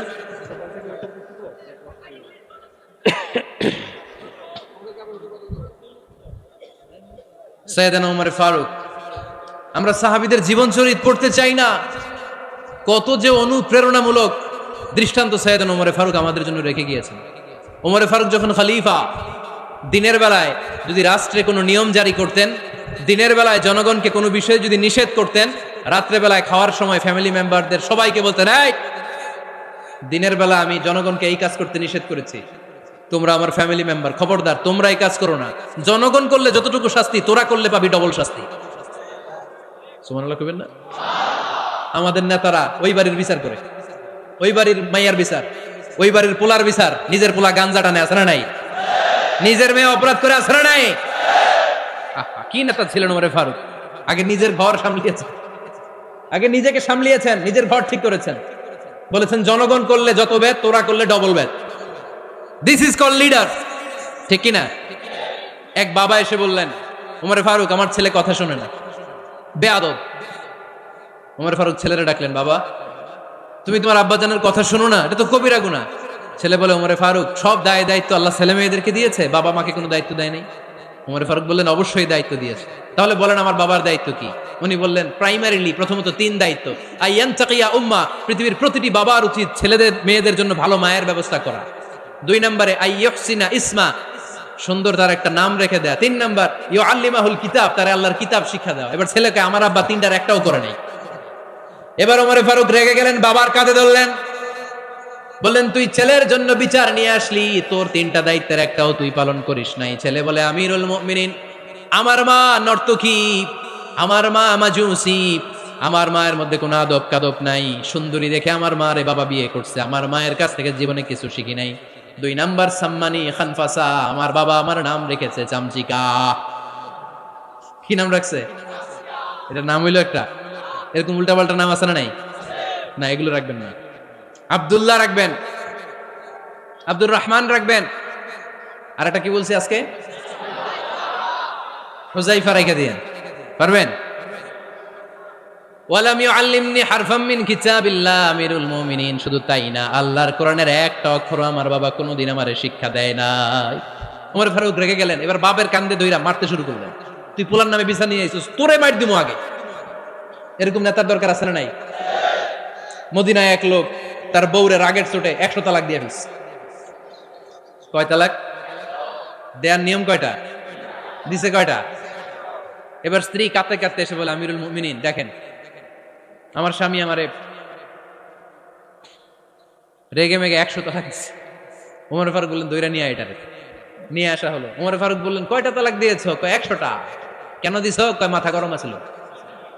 এরকম আছে না? তালাক দেওয়ার সময় সব তালাক, তুই তালাক, তোর মা তালাক, তোর বোন তালাক, সব তালাক। তালাক দিবে ওয়াইফ রে, দিতেছে সবাই রে। তো ওমর ফারুক বললেন, দিবে 3টা, 100টা দিলা কেন? কয় মেজাজ গরম ছিল। কয় দাঁড়া, আত-তালাকু মিন শাআইরিল্লাহ, তালাক হচ্ছে আল্লাহর দেয়া বিধানের একটা নিদর্শন, এটা নিয়ে তুই খামখেয়ালি করলি? আমার রায় শোন, আমার রায় হচ্ছে 3 তালাকে তোর বউ তালাক, বাকি 97 তালাক তোর পিঠের উপরে পড়বে। এরকম বিচারের দরকার আছে না নাই? এরকম দৃষ্টান্তমূলক বিচার যদি বাংলার জমিনে দেয়া হতো, আর কোন নারী ধর্ষিতা হতো? আর কোন নারীকে অ্যাসিড মারা হতো? আর কোন নারী যৌতুকের জন্য কান্না করত? একটা আমল লাগবে, বেশি না। মক্কা, মদিনা, এই 7 জায়গায় 7 জন গভর্নর পাঠিয়েছেন, তাদের থেকে তথ্য নিতেন। এই গভর্নর সিস্টেম উনি বানিয়েছেন। সাইয়েদনা আমর ইবনে আল আস রাদিয়াল্লাহু তাআলা আনহুকে পাঠিয়েছেন মিশরে। মিশরে একটা দৌড় প্রতিযোগিতা হতো। মিশরি বলে, আমার মাল্লা কেন? তুমি খেলায় পারো না, আমারে মাল্লা কেন? আনা ইবনুল আকরামিন, আমি গভর্নরের পোলা, আমি যা বলবো এটাই হবে, আমার উপরে কথা নাই। মিশরি ওইখানে আর ঝগড়া বাঁধায় নাই, মনে দুঃখ নিয়ে মদিনায় চলে আসলেন। এসে বললেন, আমিরুল মুমিনিন, আপনি আমর ইবনুল আস রাদিয়াল্লাহু তাআলা আনহুকে মিশরের গভর্নর বানিয়ে পাঠিয়েছেন। একটা প্রতিযোগিতায় আমি চ্যাম্পিয়ন হয়েছি, ওনার ছেলে হয়েছে রানার আপ। কেন সে চ্যাম্পিয়ন হতে পারে নাই? এই কারণে আমার মাথায় লাঠি দিয়ে 3টা বাড়ি মেরেছে। বিচারটা দিছে কার দরবারে? কথা বুঝেন নাই বোধহয়।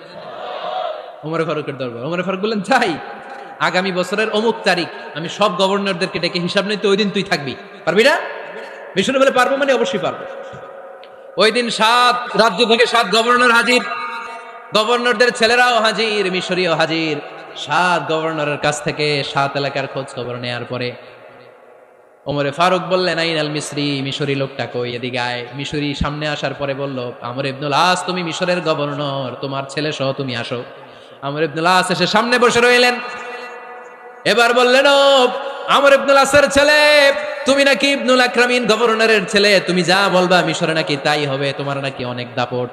নিজে একটা লাঠি এনে মিশরের হাতে দিয়ে বলল, এবার তোর মাথায় যতটা মারছে তুই ততটা গুনে গুনে মার, আমি দেখবো। আমর ইবনুল আস দেখবে, আমর ইবনুল আসের ছেলেরে তুই এখানে মার। সে বলতেছে, থাক, আপনি বলছেন এতেই যথেষ্ট, মারা লাগবে না, আমি মাফ করে দিলাম। ওমরে ফারুক বলল, খবরদার, মার, মার ওর মাথার মধ্যে। মিশরি ওমরে ফারুকের ধমক শুনে ভয়ে ভয়ে 3টা বাড়ি মারল। এই বাড়ি মারা দেখেও ওমরে ফারুকের হৃদয় ঠান্ডা হয় নাই। লজ্জায় আমর ইবনুল আস, বয়স হয়ে গিয়েছে সাহাবা, মাথা তখন টাক, মাথায় চুল নাই, লজ্জায় মাথাটা হেট হয়ে মাথাটা নিচু করে রেখেছে। এবার রাগের চোটে ওমরে ফারুক বললেন, এবার আমর ইবনুল আসের টাক মাথার মধ্যে একটা মার, মার। কেন ছেলেকে শিক্ষা দিতে পারে নাই? ইয়া আমর ইবনুল আস, মাতা জাআলতুমুন নাস আবিদা, জনগণ তাদেরকে দেখভাল করার জন্য তোমাদেরকে পাঠানো হয়েছে, তাদের উপর কোনো অত্যাচার করার জন্য নয়। চিল্লায় বলেন ঠিক কিনা? এরকম নেতা কয়টা লাগবে? কয়টা? ওই নেতার নাম কি? ওমর। হ্যাঁ, হুয়া ইয়াতি ওমর। 22 জায়গায় বিশ্বনবী কয় একটা, ওমরে ফারুক বলে আর একটা। আল্লাহ বলে, বিশ্বনবী আপনার পক্ষে আমি আয়াত নাজিল করতে পারলাম না, আমি ওমরের পক্ষে নাজিল করে দিলাম। বিশ্বনবী বলতেন, ইন্না লিকুল্লি উম্মাতিন মুহাদ্দাস, সব উম্মতের মধ্যে, সব নবীর উম্মতের মধ্য থেকে একজন করে আল্লাহ তাকে মুহাদ্দিস বানাতো। মুহাদ্দিস না, মুহাদ্দাস। মুহাদ্দাস মানে এমন লোক যিনি যা ভাবতো ওই ভাবনাটাই আল্লাহ আয়াত হিসেবে নাজিল করে দিতেন। বিশ্বনবী বলেন, আমার উম্মতের মধ্যে মুহাদ্দাস হচ্ছে সাইয়েদনা ওমর। মদিনার সবচেয়ে বড় মুনাফিকের নাম আব্দুল্লাহ ইবনে উবাই ইবনে সালুল, সব মুনাফিকদের সরদার, কিন্তু এই মুনাফিকের ছেলেটা হলো পাক্কা ইমানদার। এই ছেলের নাম হলো আব্দুল্লাহ। আওয়াজ করে বলেন, ছেলের নাম কি? আব্দুল্লাহ ইবনে উবাই ইবনে সালুল। মুনাফিক সরদার যখন ইন্তেকাল করলো, সাইয়েদনা আব্দুল্লাহ রাদিয়াল্লাহু তাআলা আনহু বিশ্বনবীর কাছে এসে চোখের পানি ছেড়ে ডেকে বলে, নবী আপনিও জানেন, আমিও জানি, মদিনার সবাই জানে আমার আব্বা মুনাফিকদের সরদার, কিন্তু আমার মন তো মানে না, আমার তো পিতা, আমার তো বাবা লাগে, আমার তো মন মানে না। আপনিও জানেন মুনাফেক, আমিও জানি মুনাফেক। নবী আপনার দরবারে কিছু আমি চাই না, আপনার গায়ের একটা জামা দেন, আপনার জামাটা পরিয়ে আমার বাবারে দাফন দিব। এর উসিলায় যদি আমার আব্বারে আল্লাহ মাফ করে দেয়, দয়ার নবী মায়ের নবী জামা খুলে দিয়ে দিলেন। পড়েন সুবহানাল্লাহ। আব্দুল্লাহ রাদিয়াল্লাহু তাআলা আবার আবদার চললেন, নবী জানি আমার বাবা মুনাফেক, কিন্তু আমার তো বাবা, আপনার দরবারে ফরিয়াদ, আপনি নিজে যে আমার বাবার জানাজার নামাজে ইমামতি করবেন। দয়ার নবী মায়ার নবী জানাজার নামাজে যেতে চাইলেন। ওমরে ফারুক বললেন, নবী না, খবরদার, আপনি উবাই ইবনে সালুলের জানাজায় যাবেন না। বিশ্বনবী জোর করে যেতে চাইলেন। সাইয়েদনা ওমরে ফারুক বিশ্বনবীর জামা পেছন থেকে টেনে ধরলেন। আল্লাহু আকবার। টেনে ধরলেন, যাবেন না আপনি। ওমরে ফারুকের হাত থেকে হ্যাচকা টান মেরে জুব্বা টান দিয়ে বিশ্বনবী জানাজায় চলে গেলেন। রব্বুল আলামিন আয়াত নাজিল করলেন, ইস্তাগফির লাহুম আও লা তাস্তাগফির লাহুম ওয়া ইন তাস্তাগফির লাহুম ৭০ মাররাতান ফালান ইয়াগফিরাল্লাহু লাহুম। নবী গো, একবার নয়, দুইবার নয়, ৭০ বারও যদি এই মুনাফিকের জন্য আপনি ক্ষমা চান, তার জন্য ক্ষমা নাই, তার জন্য আছে জাহান্নাম। ওয়ালা তাকুম, আপনি যাবেন না আলা কবরি, কখনো তাদের জানাজায় যাবেন না। এই যে একটা ভুল করে ফেলছেন, এটা এইবারই শেষ, এরপরে আর যাবেন না। সাইয়েদনা ওমর ফারুকের পক্ষে আল্লাহ তাআলা কোনটা আয়াত নাজিল করে দিলেন। চিল্লায় পড়েন আল্লাহু আকবার। এভাবে 22টা জায়গায় ওমর ফারুক যা বলেছে, এটা নিয়ে একটা আলাদা আলোচনা হইতে হবে, আলাদা একটা আলোচনা লাগবে যে 22টা আয়াতে আল্লাহ তাআলা বিশ্বনবীর পক্ষে কোরআনের আয়াত নাজিল না করে সাইয়েদনা ওমর ফারুকের পক্ষে আয়াত নাজিল করেছেন। চিল্লায় পড়েন সুবহানাল্লাহ। ওই ওমর ফারুককে আমাদের মডেল বানানোর দরকার আছে না নাই? ওই ওমর ফারুকের জীবনী আমাদের ছেলে মেয়েদেরকে পড়ানোর দরকার আছে না নাই? আমাদের ভবিষ্যৎ প্রজন্ম এগুলো জানে না। ওরা সালমান খান দেখে বড় হয়, ওরা শাহরুখ খান দেখে বড় হয়, ওরা ঋত্বিক রোশনকে দেখে বড় হয়, ওরা মনে করে যে এরাই বড় সুপার হিরো। আমাদের যে কত বড় সুপার হিরো আছে এরা জানেই না। নতুন প্রজন্মের কর্ণকহুরে সাইয়েদনা ওমর ফারুকের ইতিহাস পৌঁছে দেওয়ার দরকার আছে না নাই? ওমরে ফারুকের ইন্তেকালের ঘটনাটা বলেই আমরা মোনাজাতের দিকে যাব। শুনবেন? শুনতে চান? উনি স্বপ্নে দেখলেন একটা লাল মোরগ ওনাকে 3টা ঠোকর মেরেছে। কয়টা? উনি জুমার নামাজে, জিলহজ মাসের শেষ সপ্তাহে জুমার নামাজে বললেন যে একটা লাল মোরগ 3টা ঠোকর মেরেছে। মুগীরা ইবনে শুবা রাদিয়াল্লাহু তাআলা আনহুর দাস আবু লুলু আল মাজুসি, এই লোকটা খঞ্জর বানাতে পারত। মুগীরা রাদিয়াল্লাহু তাআলা আনহুর দাস। মুগীরা প্রতিদিন 4 দিরহাম করে চার্জ করত, যেহেতু দাস। সে এসে বিচার দিল, আমিরুল মুমিনিন, মুগীরা আমার থেকে বেশি টাকা চায়, জুলুম করে। ওমরে ফারুক বললেন, তাই? তুমি কি কাজ জানো? বলে, আমি খঞ্জর বানাতে জানি। বাড়ি কই? পারস্য। আরে তুমি খঞ্জর বানাতে জানলে তো 4 দিরহাম অনেক কম, সে তারও বেশি টাকা নেওয়া দরকার ছিল তোমার থেকে। আবু লুলুর এই কথা পছন্দ হয় নাই। সে কয়, ওমর, তুমি সবারে দয়া দেখাও আর আমার ক্ষেত্রে কঠিন নিয়ম বানাইলা, দাঁড়াও, এই নিয়ম তোমার আমি দেখাবো। এই রাগে সে বাড়িতে যে একটা খঞ্জর বানালো। কি বানালো? খঞ্জর চিনেন? ছোট্ট ছুরি। কিছুদিন আগে ওমানের সুলতান কাবুস ইন্তেকাল করেছে, জানেন আপনারা? ওনার এই কোমরের মধ্যে খঞ্জর থাকতো, ছবিতে দেখছেন? আরব শায়েক যারা সুলতান আমির, কোমরে কি থাকে? ছোরা থাকে, খঞ্জর। সে বাসায় যে একটা খঞ্জর বানালো, যেই খঞ্জরের 2 মাথা, লাহু রাসান ওয়া মাকবাদাতুহু ফি ওয়াসাতি, আর ধরার হ্যান্ডেলটা মাঝখানে, এদিকেও ছুরি এদিকেও ছুরি, যাতে এইভাবে মারা যায়। সে ধার দিতে লাগলো আর বলল, ওমর দাঁড়াও, তোমার আমি দেখাবো। ওমরে ফারুক মসজিদে নববীর ইমাম, ফজরের নামাজের সময় এ আবু লুলু আল মাজুসি বুরনুস পরে, চাদর পরে, লুকিয়ে লুকিয়ে, সে অগ্নি উপাসক, মুমিন নয়, ওমরে ফারুককে অ্যাটাক করার জন্য গেলেন মসজিদে নববীতে। ওয়াকানু ইউসাল্লুনা বিগালাস, তখন ওনারা অন্ধকারে নামাজ পড়তেন। নামাজের সময় যখন হলো, লুকিয়ে লুকিয়ে প্রথম কাতারে ওমরে ফারুকের পিছনে মুয়াজ্জিনের পাশেই দাঁড়ালো, হাতে খঞ্জর। একামত হলো, ওমরে ফারুক সালাত শুরু করলেন, ফজরের সালাত, আল্লাহু আকবার। নামাজ শুরু করলেন, সূরা ফাতিহা বললেন। আরেকটা সূরা যখন পড়তে যাবেন, in the mean time Abu লুলু এই খঞ্জর নিয়ে ওমরে ফারুকের বুকের মধ্যে 3টা স্টেবিং করলেন। একটা মারলেন নাভির নিচে, মারার সাথে সাথে পাকস্থলী কেটে গেল। আরেকটা মারলেন পাজরে, পাজর ছিঁড়ে গেল। 3টা মারার পরে ওমরে ফারুক বললেন, কাতালানি আল কাল, এক কুকুর আমাকে মেরে ফেলেছে। পেছন থেকে এক সাহাবীকে টান মেরে সামনের দিকে নিয়ে গেলেন, তুমি নামাজের ইমামতি করাও। আর ওমরে ফারুককে বাকিরা ধরাধরি করে পেছনে নিতে আরম্ভ করলেন। আর এই আত্মাই আক্রমণ যে করেছে, সে কাতারের মাঝখান দিয়ে যেতে আরম্ভ করলো আর 2 দিকে ছুরি মারতে আরম্ভ করলো।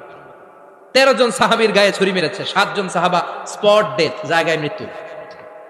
এই ভয়ঙ্কর অবস্থা দেখে এক সাহাবী বুরনুস, এক ধরনের জুব্বা আছে মাথাওয়ালা, অনেকে জ্যাকেট পরছেন না এরকম মাথাওয়ালা, লম্বা জুব্বা আছে, আর ওপরে শীতে পড়ে মাথাওয়ালা, এই মাথাওয়ালা জুব্বা বের করে এক সাহাবী জালের মতো তার দিকে উড়ায় মারল।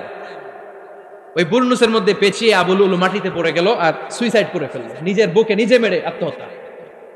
যেই সাহাবীকে ইমামতির জন্য দাঁড় করালেন, উনি ছোট্ট সূরা দিয়ে, প্রথম রাকাতে সূরা আল কাউসার, দ্বিতীয় রাকাতে সূরাতুল ইখলাস দিয়ে নামাজ শেষ। ওমরে ফারুক বেহুশ। ওমরে ফারুক কি? বেহুশ।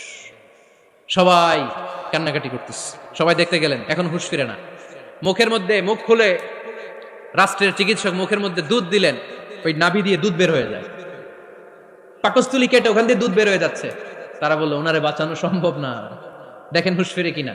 হুঁশ ফিরলে ওনার পরে কে আমির হবে, উনি যেন প্যানেল ঠিক করে দিয়ে যায়। সবাই তাকিয়েছে ওমরে ফারুকের চোখের দিকে। আল্লাহর মেহেরবানিতে ঘন্টা খানিক পরে উনি চোখ খুললেন। চোখ খোলার পরেই বলেন নাই, ও মা আমি মরে যাই। চোখ খোলার পরে উনি বলেন নাই, কে মারলো আমারে। চোখ খোলার পরে উনি বলেন নাই, আমার পরে নেতা কে হবে। চোখ খোলার পরে সর্বপ্রথম কথাটি ছিল, আসল্লান নাস, আমার নেতৃত্বে যে ফজরের নামাজটা শুরু হয়েছিল, এটাকে ঠিক মতো তোরা পড়েছিলি? আমার নেতৃত্বে যে ফজরের জামাত শুরু হয়েছিল, সেটা ঠিকঠাক মতো সমাপ্ত হয়েছিল কিনা আগে বল। আসল্লান নাস, নামাজটা হয়েছে কিনা বল। সুবহানাল্লাহ বলতে পারলেন না? This is Omar, hour super hero. নেতা অনেকগুলো লাগে না, এরকম নেতা একটাই যথেষ্ট, যে গোটা বিশ্বকে কাঁপায় দিতে পারে। চিল্লায় বলো ঠিক কিনা? আমরা চাই আমাদের ছেলেগুলো ওমরে ফারুকের মতো বড় হোক। আমরা চাই আমাদের ছেলে মেয়েগুলো খাব্বাব, খুবাইব, সাইয়েদনা আলী, উসমান, আবু বকর রাদিয়াল্লাহু তাআলা আনহুর অনুসরণে বড় হোক, ঠিক কিনা? আমরা একটা ওমর চাই, যিনি আমাদেরকে সালাতের শিক্ষা দিয়ে গিয়েছেন, ইন্তেকালের আগে বলেছেন সাল্লান নাস। এজন্য আমরা যেন নামাজ কখনো নষ্ট না করি। আল্লাহর জমিনে দ্বীন বাস্তবায়ন আসাদ্দুহুম ফি আমরিল্লাহি ওমর। ওমর রাদিয়াল্লাহু তাআলা আনহুর মতো এত কঠোর কেউ ছিলেন না। তাই দিন বাস্তবায়নে আমরা যেন কাউরে ছাড় না দেই। সবার আগে আল্লাহর দিন, সবার আগে আল্লাহর কোরআন, সবার আগে আমার ইসলাম, ঠিক কিনা? চাইলেই কেউ এদেশ থেকে ইসলামরে মিটাই দিতে পারবে না। যে দেশে আল্লাহু আকবার ধ্বনির সাথে সাথে সূর্য উঠে যায়, আল্লাহু আকবার ধ্বনির সাথে সাথে সূর্য ডুবে যায়, সে দেশে আর কিছু থাকবে না থাক আমার ইসলাম থাকবেই, আর কিছু থাকবে না থাক আমার কোরআন থাকবেই। সে ইসলামের সাথে থাকতে রাজি আছেন তো? কোরআনের সাথে থাকতে রাজি আছেন তো?